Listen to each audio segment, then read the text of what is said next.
Hello, my name is Judy Watson, and I am a student at Southern Regional Technical College in Thomasville, Georgia. Our assignment for this presentation was to choose an ethical topic that has been in the news this semester and to look at it from two differing perspectives.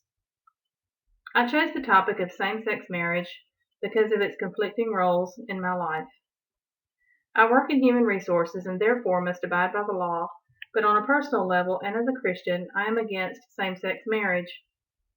Just for the record, my views in this presentation are my own and are not a reflection of the school I attend, my place of work, or any other relationship I have, either business or personal, nor is it my goal or intention to offend anyone.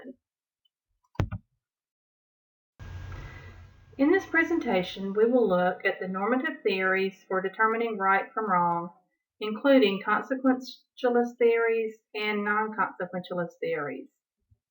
We will then address the topic of same-sex marriage from these two perspectives.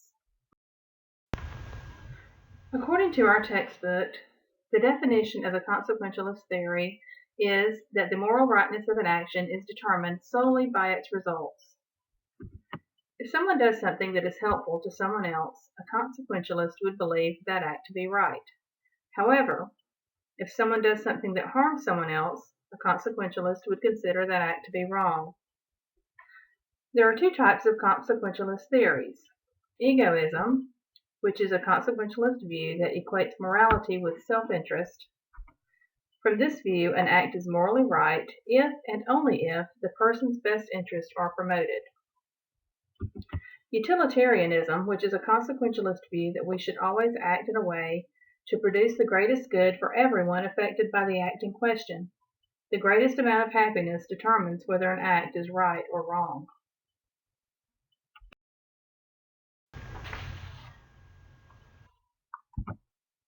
Immanuel Kant largely impacted the non-consequentialist views. He held that we do not have to know the result to know whether an act is right or wrong. He believed that right or wrong was based on the fact that reason itself reveals the basic principles of morality. Kant believed that nothing is good in and of itself with the exception of goodwill. Kant believed that humans have the capacity to act from principle and that only when they do an act from a sense of duty does it have moral worth. Kant held that universal moral law can be established only if it can hold in all circumstances regardless of an internal contradiction. Our textbook states that Kant insisted that the morality of any maxim depends on whether we can logically will it to be a universal law governing everyone's conduct.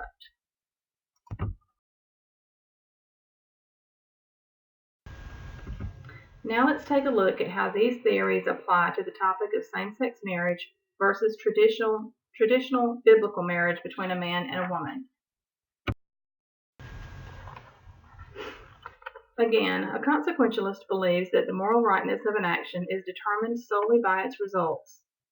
I truly believe that everyone weighing in on this topic is doing so from an egoism perspective, because everyone is looking at it from the perspective of their own self-interest. Supporters of same-sex marriage believe that same-sex marriage is morally and ethically right, and supporters of traditional marriage believe that same-sex marriage is morally and ethically wrong. To determine the rightness of an action from this perspective, we have to look at the consequences of the act in question: same-sex couples getting married.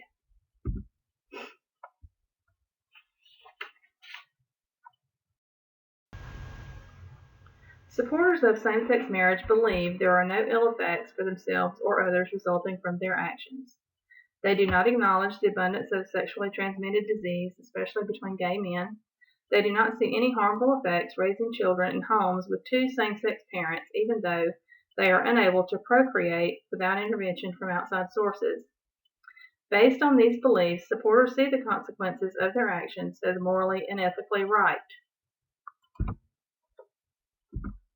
From a Christian perspective, the consequences of same-sex marriage is sin and separation from God, which makes the act morally and ethically wrong. A true biblical marriage based on faith in Jesus Christ results in fewer relationship issues, and reduces the chances of sexually transmitted diseases because of its monogamous nature. Another big issue Christians have with same-sex marriage is that children are being raised to believe that gay and lesbian relationships are natural and normal. The Bible tells us that we are made in the image of Christ, but we are made male and female for a reason. It is my belief that God has characteristics that are both male and female, but He separated those characteristics in us so that we could complement each other in relationships. I believe that raising children in homes with two same-sex parents deprives those children of important influences they need in their lives. Girls need mothers to confide in, but they also need fathers to protect them. Boys need fathers to guide them and mothers to comfort and nurture them as well. In my opinion, the characteristics of male and female parents are both essential to the normal development of children. As I stated previously, Kant held that we do not have to know the consequences of an act to determine whether it is right or wrong. Kant believed that reason alone was sufficient to determine right from wrong, and Kant believed that reason alone could establish moral law, but that it must hold in all circumstances for it to be considered moral law. From this perspective, we do not need to know the consequences of same-sex marriage to determine whether it is right or wrong. Therefore, supporters for same-sex marriage would argue that it is morally right because it is what they believe to be right based on their principle and values. At the same time, defenders of traditional marriage would argue that same-sex marriage is wrong based on their belief that God defined marriage as one man and one woman regardless of any consequences that may occur.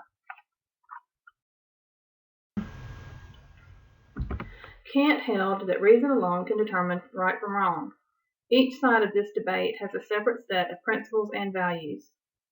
Again, supporters would argue that, based on their beliefs and principles, their actions are morally and ethically right, and again, the Christian perspective would defend the traditional definition of marriage based on their beliefs.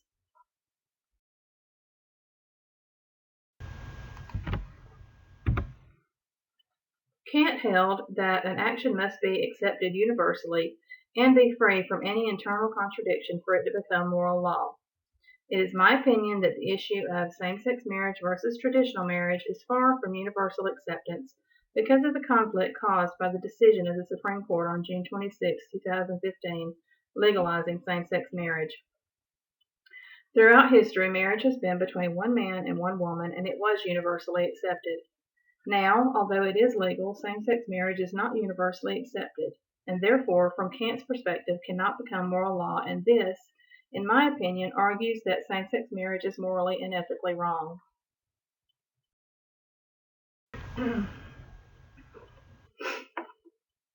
Let me say in conclusion that although I am opposed to same-sex marriage, I do not believe in mistreating those people who support it.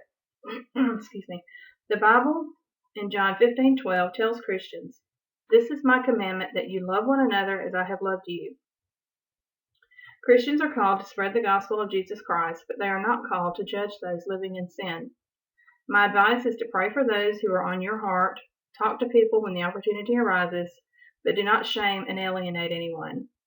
Trust God to change them as He sees fit, but in the meantime, treat them with love and kindness.